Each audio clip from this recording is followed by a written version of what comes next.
Dear students, welcome back to my channel. In this video, we are going to discuss the ECG characteristics of myocardial infarction. Myocardial infarction, or a heart attack, occurs when an area of the heart muscle doesn't get enough blood. Better said, it doesn't get enough oxygen. The portion of the heart that is not getting oxygen is going to die, because without oxygen, there is no life. Usually, the heart suffers from hypoxia due to an ischemia. The word hypoxia means decreased oxygen, and ischemia means reduced blood supply. The heart suffers from reduced blood supply when the left or the right coronary artery or some of their branches become narrowed due to a buildup of lipids under the internal lining of the artery. With time, as more and more lipids build up, an atheromatous plaque is formed, and the narrowing of the vessel becomes significant. This represents the coronary artery disease. Now, some of these atheromatous plaques are prone to complications. In fact, myocardial infarction is a result of that complication. An unstable atheromatous plaque may rupture, exposing the prothrombotic components of the lipid core to the bloodstream, resulting in a formation of a blood clot. The blocked artery reduces the blood flow to the certain area of the heart and prevents the oxygen-rich blood from reaching the heart muscle. As a result, the heart muscle starts to suffer. If the blood flow is not restored quickly, the affected muscle cells will die, leading to irreversible damage or myocardial infarction. Luckily, we can recognize these changes on the ECG, and if we react on time, we can save a patient's life. Let's see how. Since the depolarization of the ventricles is presented by the QRS complex and the repolarization of the ventricles with the T-wave, logically, we are going to look for certain changes in the QRS complex and the T-wave. The characteristic QRST changes are hyperacute T-waves or symmetrical T-wave inversions, ST segment elevation or depression, and significant wide and deep Q-waves. This is known as myocardial infarction triad. These three give us the answer on the question whether there is a risk for the patient to experience a heart attack, whether the heart attack is happening at the moment, or whether the patient has already suffered from a heart attack. This is the chronological evolution of the ECG findings during an acute myocardial infarction. Hyperacute T-waves are the earliest described ECG sign of acute ischemia. This change usually lasts for a very short time, few minutes, and rarely does the patient reach a doctor's examination at this point. Therefore, usually the earliest change that is going to be detected is the symmetrical T-wave inversion. So, we will use the inverted T-wave as the first and characteristic sign of ischemia. Another characteristic is that the inverted T-wave is symmetrical, which means it has symmetrical downward slope and upward slope.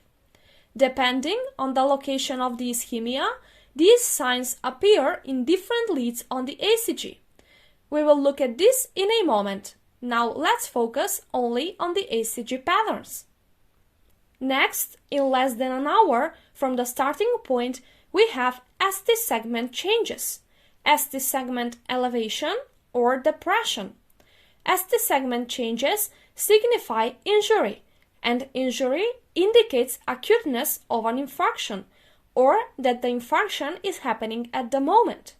The presence of ST segment elevation in certain ECG leads tells us the location of the myocardial infarction. With time, the ST segment returns to the baseline where it should normally be present. And the only thing that is going to tell us that the patient suffered from a heart attack is the presence of the significant Q-wave. The Q-wave appears in few hours after the starting point and indicates necrosis of the heart muscle, after which the scarring tissue is formed. By the term significant Q-wave, we refer to a deep wave more than 1/3 of the QRS amplitude and a wide wave more than one small square. This is the terminal phase of the myocardial infarction. The infarcted area is electrically dead. But why do we see an electrical manifestation on the ECG, the Q-wave, if the tissue is electrically dead? Well, you remember from the previous lessons that the depolarization wave in the ventricles spreads from the inner part, the endocardium, to the outer part, epicardium. When looking at the ventricles from above, we can see that the wave spreads in all sides at once. So, the depolarization of the left side is pointed to the left, to the right side to the right, the front side anteriorly, and the back side posteriorly. Now, because the infarcted area is electrically dead, there are no depolarization waves moving toward the electrode positioned over the infarcted area. Therefore, this electrode is recording the electrical activity of the wall that is on the opposite side from the infarcted area. So, if there is an infarction of the lateral wall of the left ventricle, the electrodes recording the lateral side of the heart are actually going to record the electrical activity of the opposite wall. Since the depolarization waves in this wall move away from the positive electrode, we have a negative deflection on the ECG, which is a deep and wide negative Q-wave. So, the presence of characteristic QRST changes in different leads will tell us which portion of the heart muscle is suffering from ischemia, acute injury, or has had a myocardial infarction. For this to be more clear, we have to revise anatomy and the point of recording of the ECG leads. Anatomically, the cardiac muscle of the ventricles is divided into 4 walls: the anterior, the lateral, the posterior, and the inferior wall.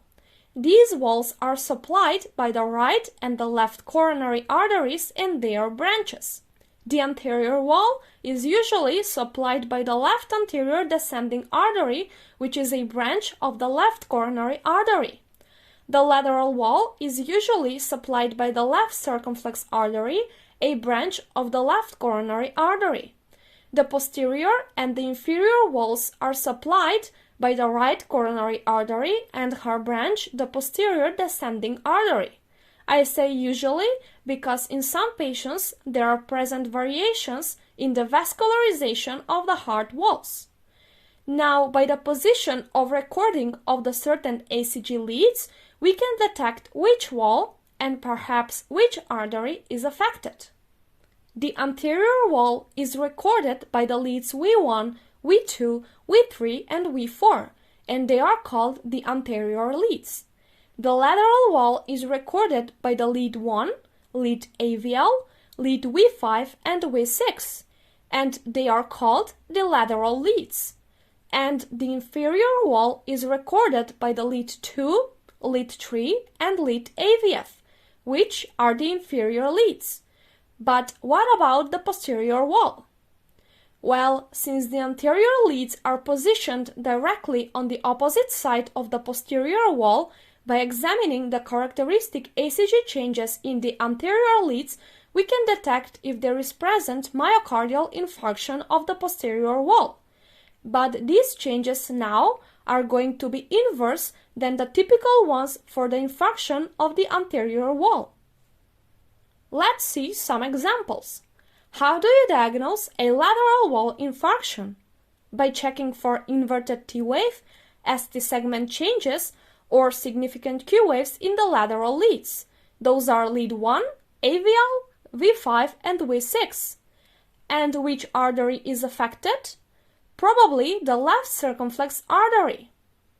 How do you diagnose an infarction of the inferior wall? By checking for inverted T-wave, ST segment changes, or significant Q-waves in the inferior leads. Those are lead 2, lead 3, and AVF. And which artery is affected? Probably the posterior descending artery. How do you diagnose an anterior wall infarction?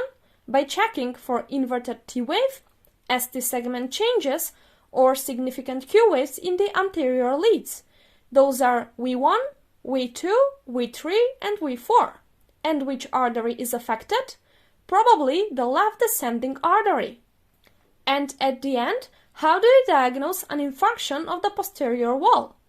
If an anterior wall infarction is presented by a Q-wave and ST elevation in V1 and V2, then an infarction of the posterior wall will be presented with exactly the opposite, with R-wave and ST depression. Since there is no depolarization moving to the posterior wall, the leads V1 and V2 are only going to record the depolarization waves coming to them. Therefore, a positive deflection is expected. Also, which artery is affected? Probably the posterior descending artery. You should bear in mind that infarction can occur in more than one area at the same time, or one can be old and the other happening at the moment.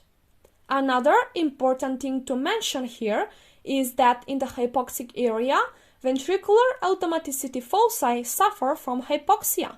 Therefore, they become irritable and can produce deadly ventricular arrhythmias and cardiac arrest. And with that, I would like to end this video.